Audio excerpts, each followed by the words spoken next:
On Tuesday, Midwest Honor Flight took 85 veterans from the Siouxland area to Washington, D.C. to show them memorials and monuments that were made in their honor. On that flight was a local World War II veteran.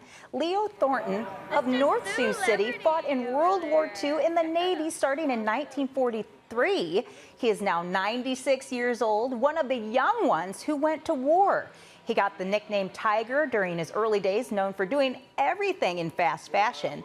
He says he lied about his age to enlist and get in the fight, calling it his sense of duty. He had a special moment with a school group which visited the Iwo Jima Memorial, making stops, shaking hands, and sharing a few stories he had to share. Well, I don't know, I'm kind of getting used to it, I guess. Yeah.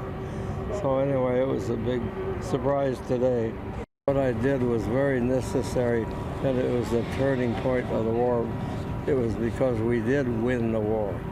Bless his heart. Tonight on KTIV, our Taylor Deckert visits with other veterans during emotional moments at the Vietnam Memorial, which is also known as the Wall.